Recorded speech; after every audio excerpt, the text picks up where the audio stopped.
Well, welcome to the K&L Gates Global Funds Issues Conference. We have a stellar panel here from all of our investment management partners from around the world.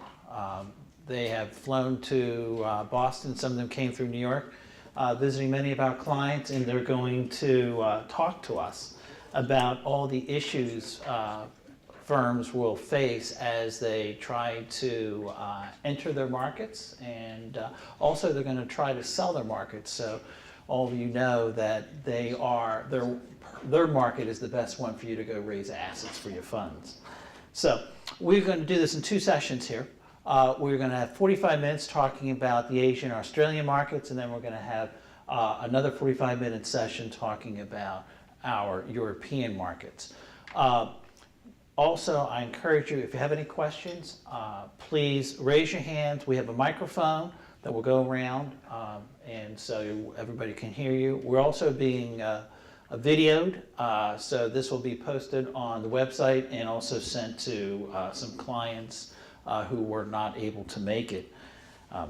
Now, we have a whole list of questions here, and I just want to be truthful in that these questions, the panels never saw these questions before. We're going to surprise them about this, and we're going to see who can give the best answer.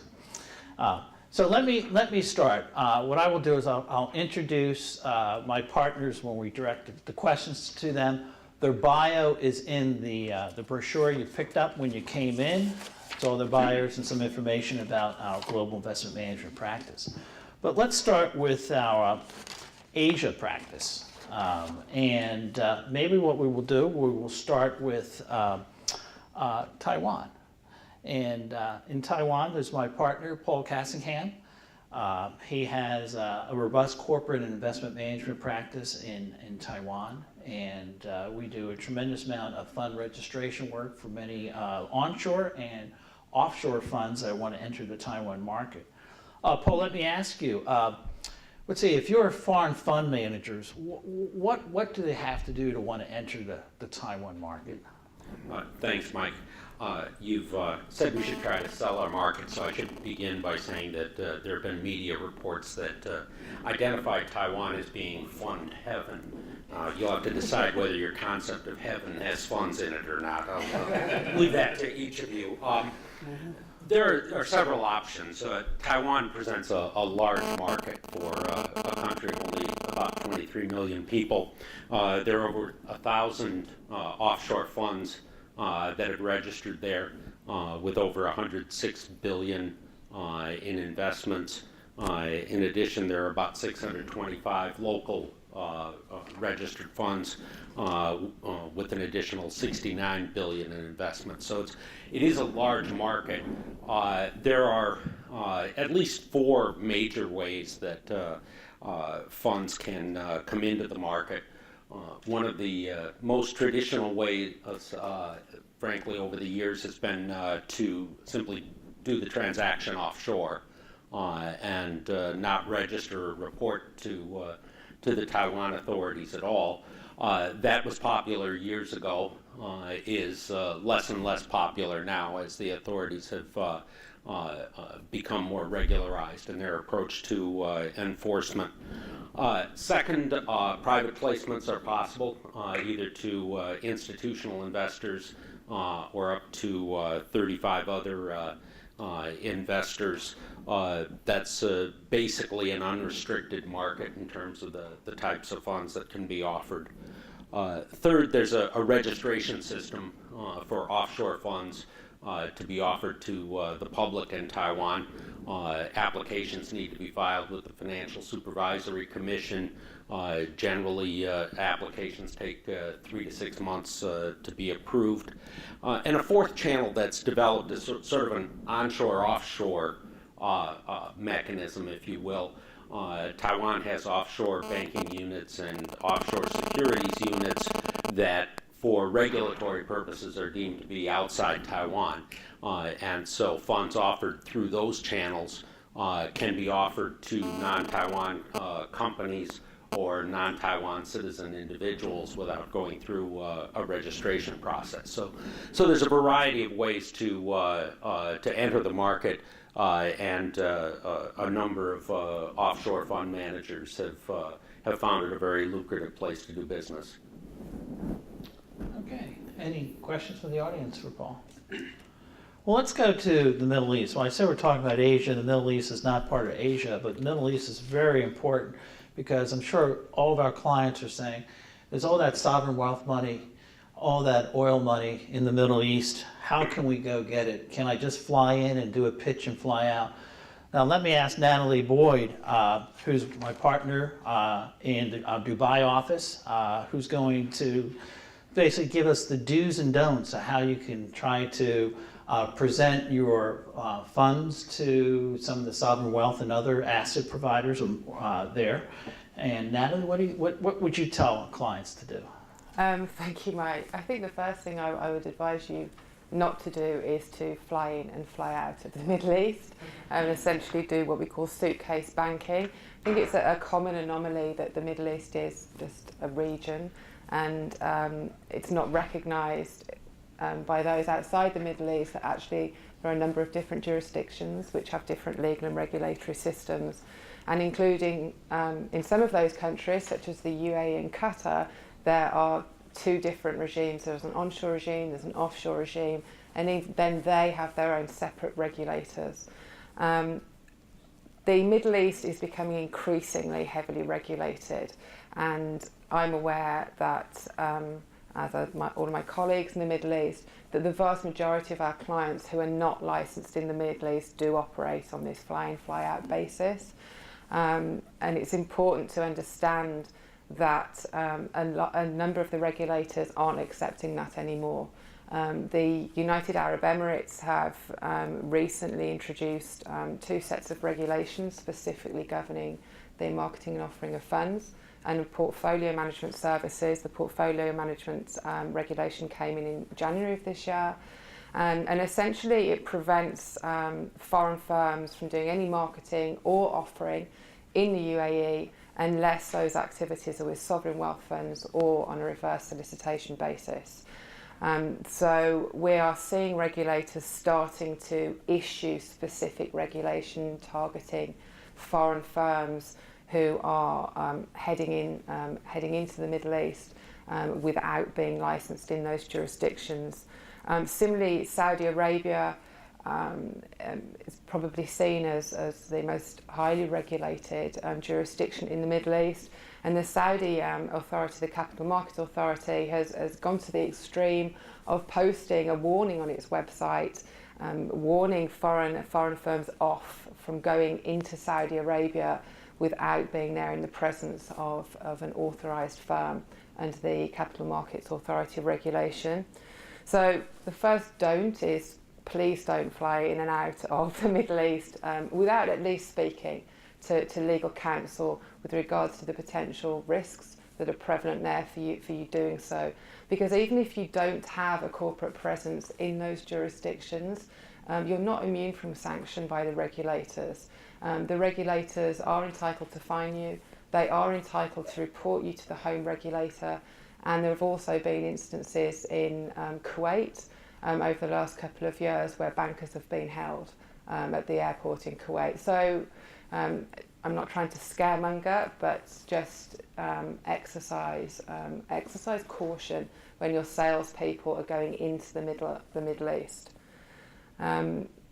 In terms of setting up a corporate presence, it is possible to do so, and we see clients coming to us very regularly saying, well, actually we're doing quite a lot of business in the Middle East and we really think we should set up now in Dubai, have a branch, a representative office. You can do that, of course, it's quite simple, but it doesn't give you access to the rest of the Middle East. So if you set up an office in the Dubai International Financial Centre, which is where our office is, it's hugely popular with foreign financial institutions and asset managers, but there are no passporting requirements across the region. So you won't actually gain any benefit from being in the DIFC unless you can persuade those clients to come into the DIFC to see you because of their their geographical proximity. And you'll probably find with the larger clients, the clients that you want to target, they won't necessarily do that. But generally, I would say, you know, speak to us first if you are looking to go into the Middle East, if you have salespeople going around the Middle East first, so that we can give you some practical advice. Okay, any questions for Natalie? And we're going to come back. We have additional questions for all the panels. Well, we started. Yes, there's a question there. Could we get the mic over there, please?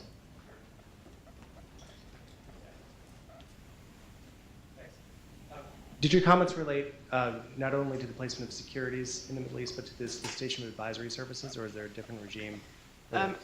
It's generally across the region. The regulations aren't very sophisticated across the region, so there's quite a lot of grey area. But generally, the regulation that is in place, for example, in Saudi Arabia, when it covers securities, will also cover funds and portfolio management services.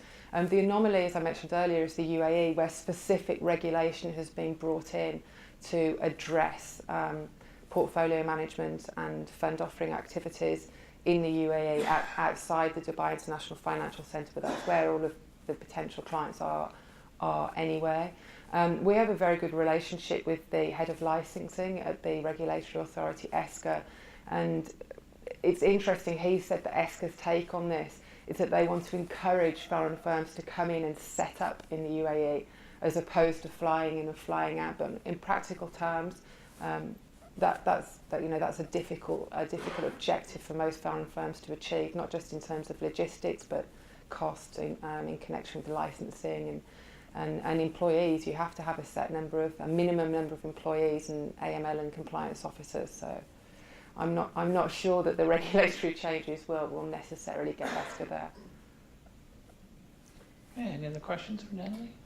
All right, so we started in Taiwan, we flew to the Middle East, and now we're going to go into another pool of money called superannuation funds down under. So we have two of my partners, Jim Bowling from the Melbourne office and Liz Gray from Sydney office. Let me ask you, the Australian wholesale funds management market is dominated by these superannuation funds. Maybe you can explain to us what they are. And what is some of the key trends you're seeing in the investment management area for these funds? Yeah, thanks, Mike. Just before I talk about a couple of trends, just some fast facts on the Australian funds management market and then superannuation in particular. Australia is about the 13th or 14th largest economy, by GDP measure, depending on the value of the dollar on any particular day. But in collective investments in funds management, our market's about the 4th or the 5th largest in the world. And most of that growth in recent times is on the back of growth in superannuation funds. And about 20 odd years ago, the government mandated that employers must contribute a certain amount of salary into superannuation on behalf of their employees. The rate is currently 9.25%, and that's moving to 12% in the next 7 or 8 years. So there's been this continuous sort of government guaranteed cash flow into super funds for the last 20 years, and the total assets in super and superannuation funds are like your pension funds. They're retirement savings vehicles, and the government basically have supported that initiative on the basis that people should be able to save for themselves for retirement rather than fall back onto the pension. So the government's keen for as much money as possible to be in the superannuation system. At the moment, the fund's about $1.8 trillion in super. It's on the way to $3 trillion by 2020, with those mandated employer contributions continuing and rising over that time. Of that 1.8 trillion, 1.2 of that sum is in 300 superannuation funds. They're the larger, sort of publicly available superannuation funds. The rest is in self-managed super funds, and I might come back to that a bit later if we've got time. But just if we talk about those 300 funds with the $1.2 trillion, what are some of the key trends facing them right now? Well, with those contributions pumping in every month, super funds have got plenty of liquidity and they've got to get the money invested. And because they're much bigger than our local market can absorb, super funds have been increasingly going offshore in recent times to get that sort of spread of diversity, both in terms of markets, geographic spread and risk. So what you're seeing is super funds going to all parts of the world looking for investment opportunities. They've been overweight in equities traditionally, but that is changing in recent times. They need to perhaps have a little bit more liquidity than their peers in other jurisdictions. For instance, Australian superannuation funds have about 6% invested in infrastructure. Canadian pension funds have got about 12%. Well, there's a couple of sort of regulatory reasons that give rise to that difference. Most of Australian superannuation money is defined contribution, not defined benefit, and it's mobile. Members can take it and move it around from fund to fund. So Australian super funds need to be a bit more liquid than their peers, but nevertheless, notwithstanding that, they are actively engaged in looking at all sorts of asset classes in all parts of the world. And more super funds are going to be looking at things that traditionally have been, a bit artistic and a bit interesting, and they're becoming sort of de rigueur for super funds in that need to spread their assets both in terms of class and geography. So you're going to be seeing super funds, if they're not knocking on your door looking for opportunities, they may well be coming to you before too long as that cash flow keeps building up.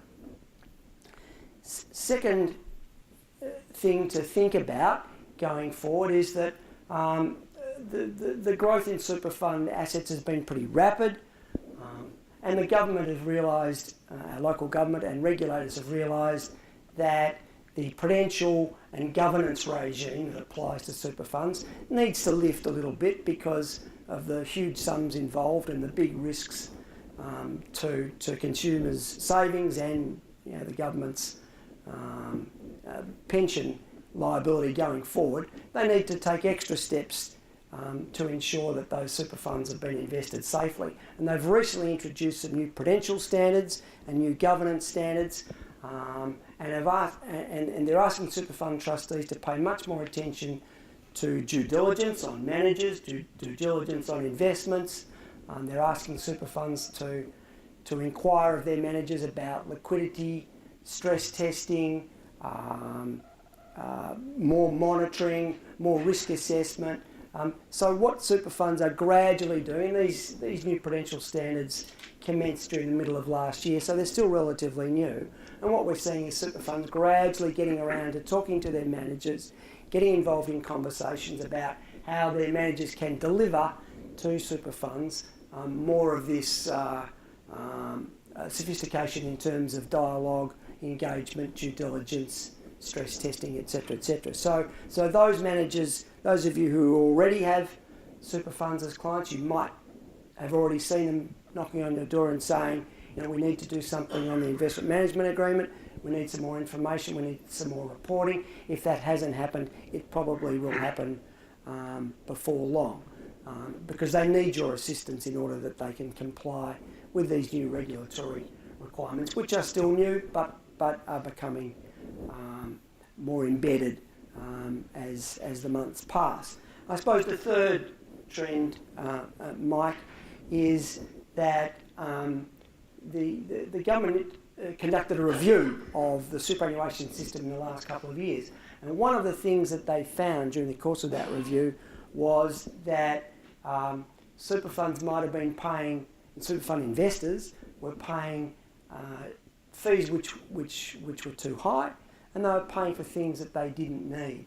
So the government has introduced a range of measures aimed at making fees more transparent, aimed at delivering to super fund members more opportunity to compare funds, compare fees, and the impact of that transparency and comparability and competition is that there's downward pressure on fees being exerted on the super funds, because members can walk down the street and go to another one if they don't like it.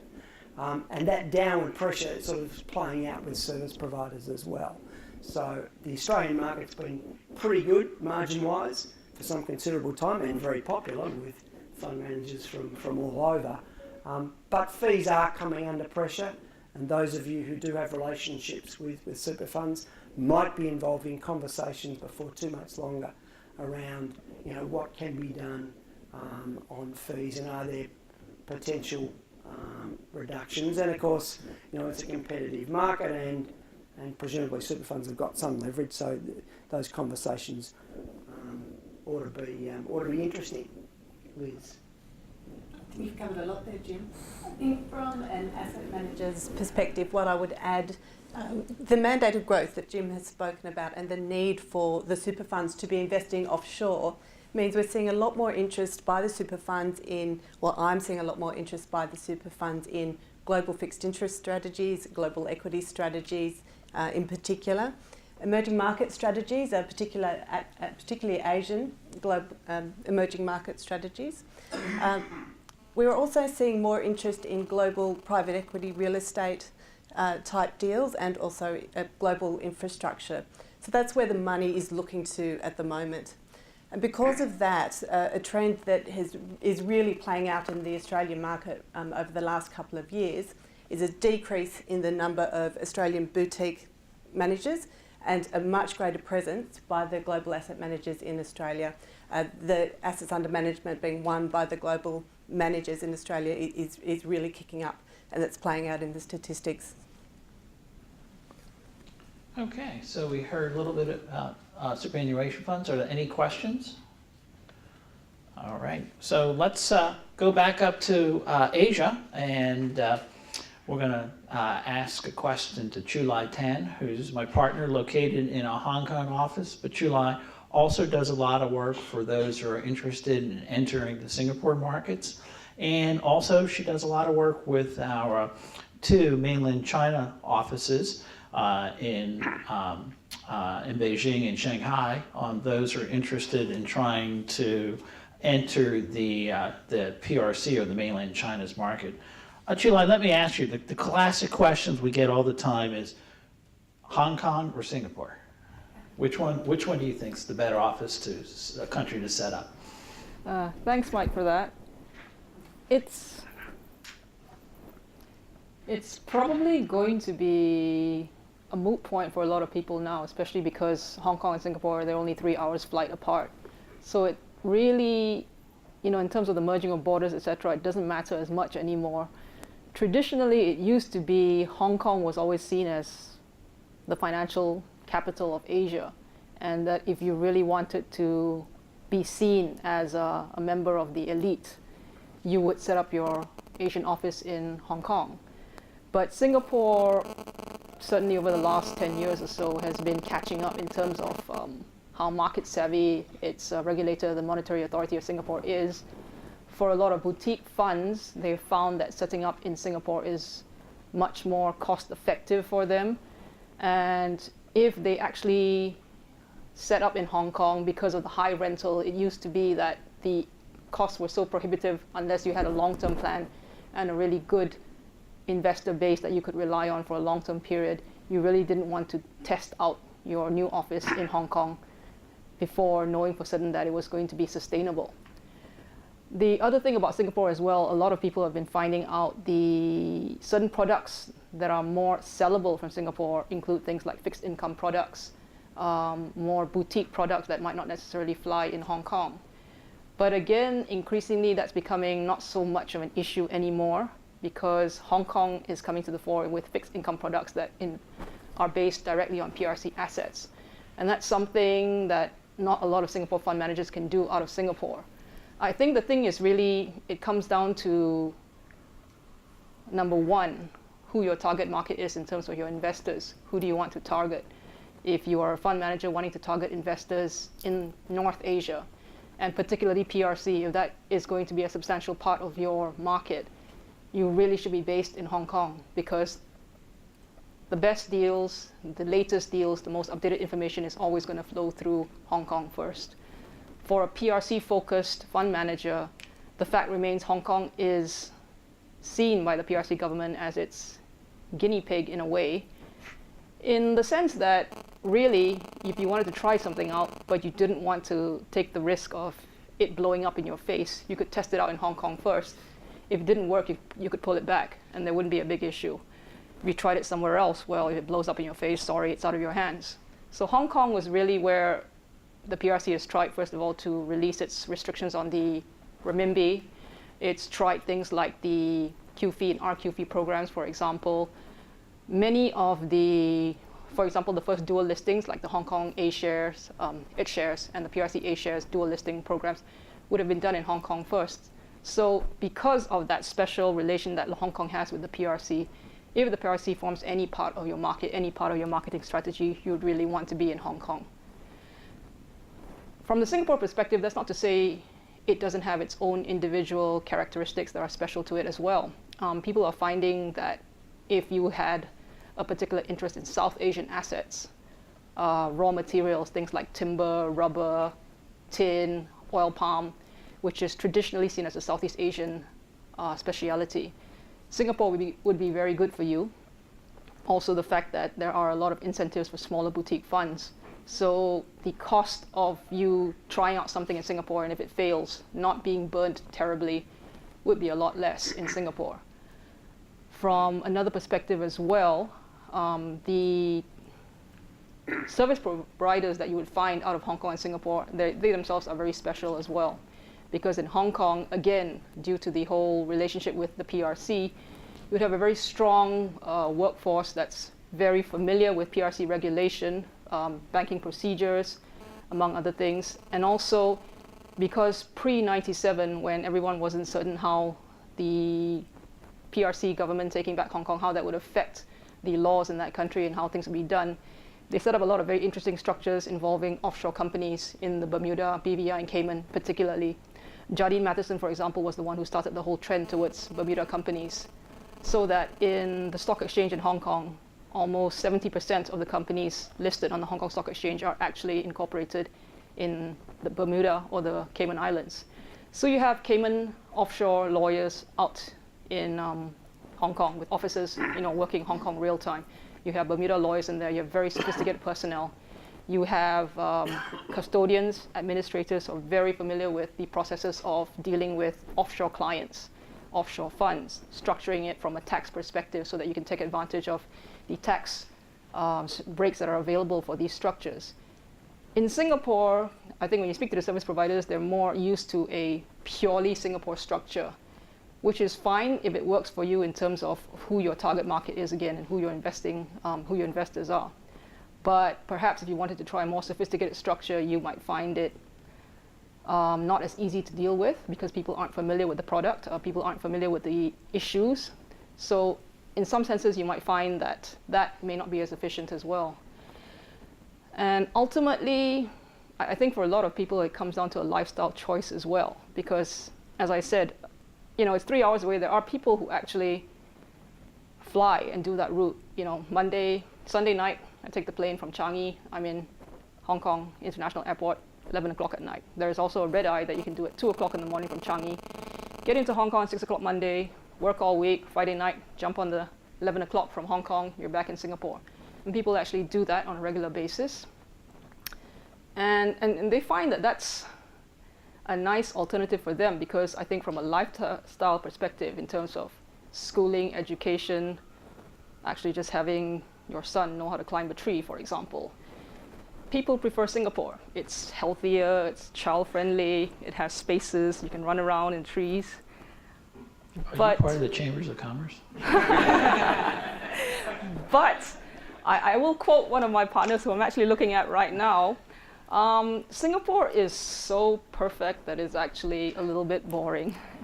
So to a lot of people, they miss the grit, they miss the entrepreneurism that you find in Hong Kong. Because Hong Kong is obviously, it's a survivor. It's had to go through, rule under the British, it's had to deal with British laws, it had to deal with the PRC people coming in, it had to change and switch from British laws. It still follows British laws, obviously, but to deal with the PRC approach to the application of those laws, to live with that. And so because of that, there's a great spirit of entrepreneurism there. You know, things can get done very quickly. You suggest something to somebody, it's not a, no, it cannot be done because it's never been done before, or this is our way of doing it. It's, let's look at it and try and figure out how to get it done, because I'm pretty sure it's been done before in another form. So let's think about it. But, you know, ultimately what you really want to look at is, what is it you want to sell? What is it you want to do? What is the product that you want to sell, or the service that you want to sell? That's number one. And, you know, if you were targeting a retail market or an institutional market. And the second thing is really the product. After the product that you want to sell, what's your long-term strategy? You know, what do you want to be focused on? Do you want to be focused on North Asia or Singapore? And you could do both from either one of those jurisdictions. But essentially, what the issue would be in each of the jurisdictions, dealing with it in terms of how fast you could respond. Well, you choose Singapore or Hong Kong. Or perhaps let's go back to Taiwan. Okay. Paul, let me ask you, is there a level playing field between onshore and offshore funds selling to investors in Taiwan? In the past, there definitely has been a level playing field. But what the Financial Supervisory Commission has come to realize is that the offshore fund market grew more rapidly in Taiwan than the local fund market. And right now, the offshore funds probably have about 50% more assets than the local funds. So the playing field remains level when it comes to marketing. But the FSC is trying to, frankly, make some adjustments in the way the market operates in order to strengthen the position of the onshore funds. One of the ways in which that has happened is that the percentage of assets that can be invested in PRC is now greater for onshore funds than for registered offshore funds. There's been a restriction in place for a long time that offshore funds registered in Taiwan could only invest up to 30% of their assets in the PRC. That rule remains in place, but the corresponding rule that used to apply to the onshore funds has been abolished, so that now onshore Taiwan-managed funds can be registered in Taiwan and then invest all of their assets into the PRC. And obviously, given the fervor with which most Taiwanese follow economic developments in China, that tends to slant things in favor of the local funds. The other thing the FSC has done is to slow down the process of registering offshore funds. In the past, it was possible for a fund manager to apply to register up to 5 funds at once.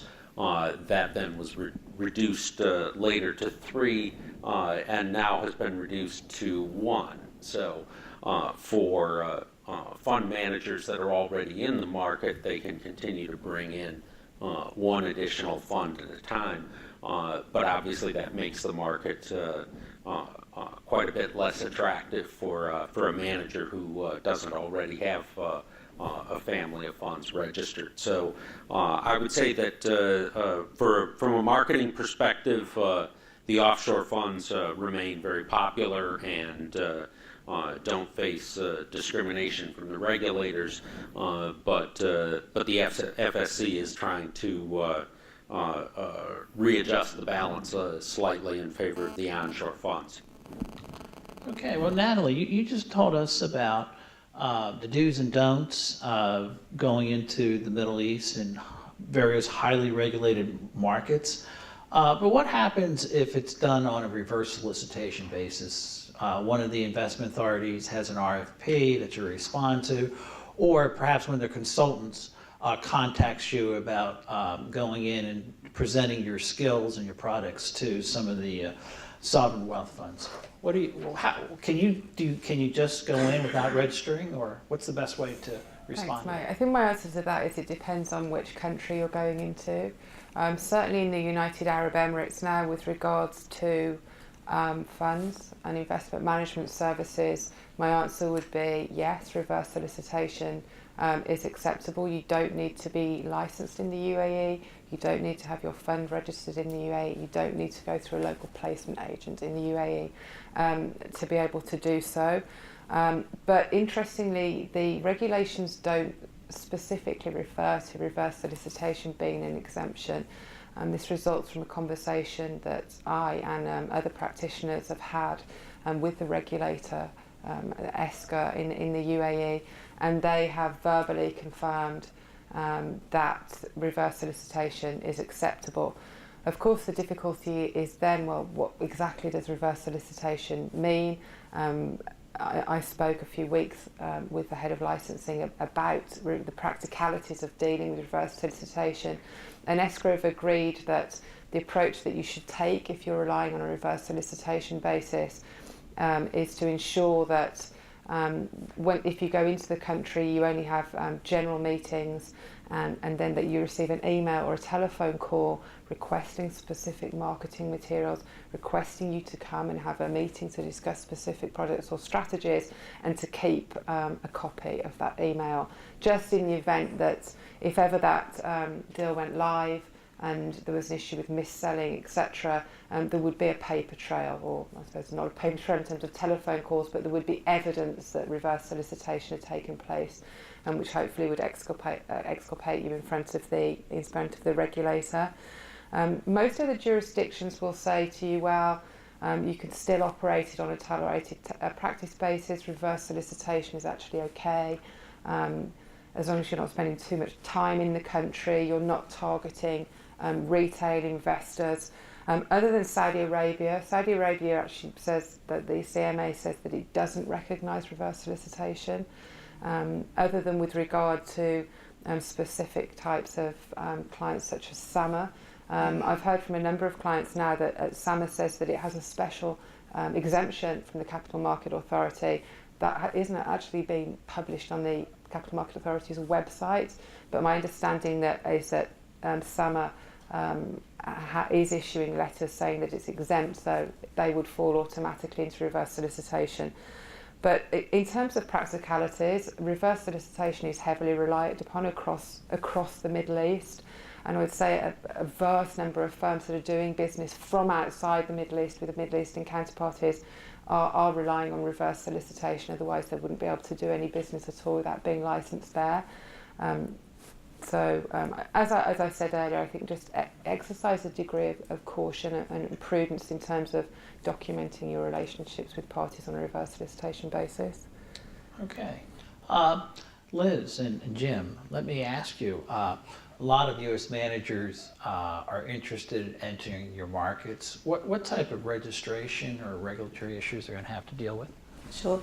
So the Australian regulatory environment is a very open regulatory environment.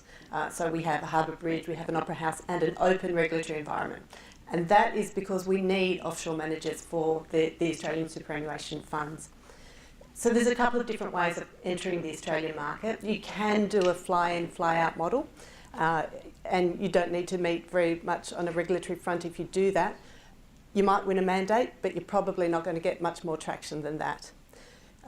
The good news is there's a second way of doing it, and a third and fourth more complicated way. But the second way is if you're an SEC regulated investment advisor, there's an instrument that our regulator, the Australian Securities and Investments Commission, has issued that allows you to enter and participate in the Australian market without needing to do too much on the regulatory front.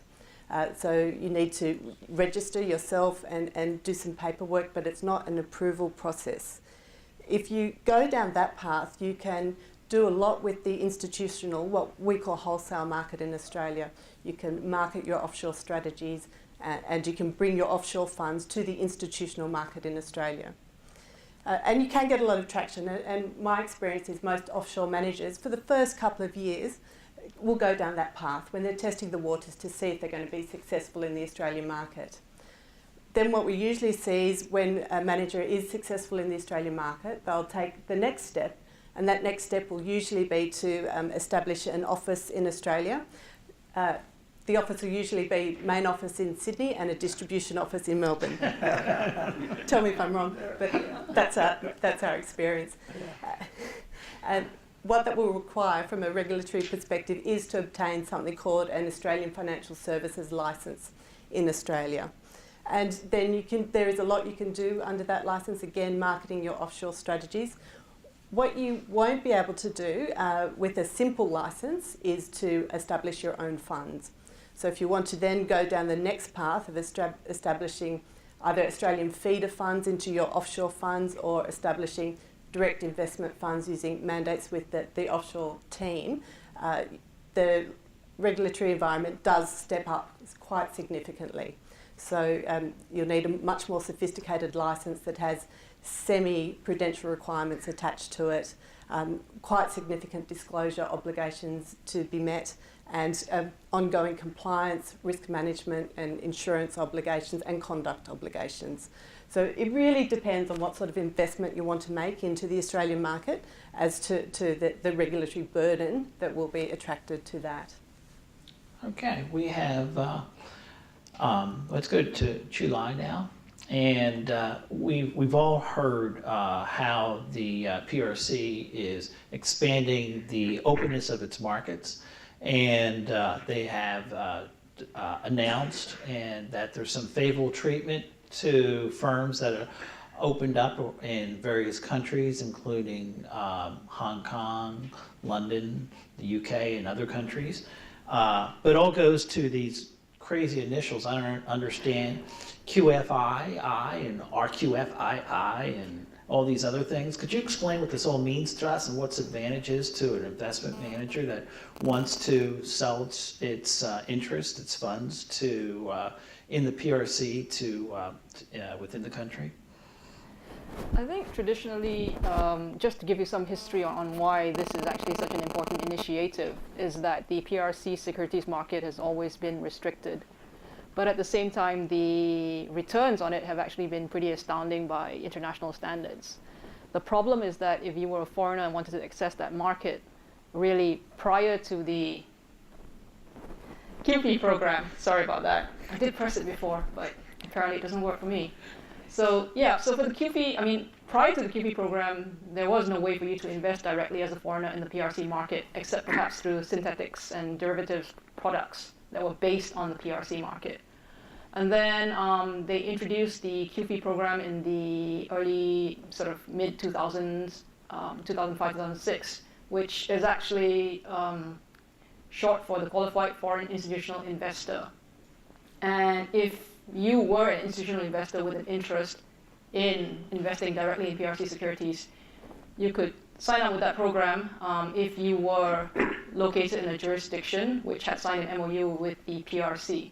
So that obviously isn't an automatic entry. And the problem with that is that you had to use your capital and get it converted into renminbi onshore in the PRC before you could actually start investing.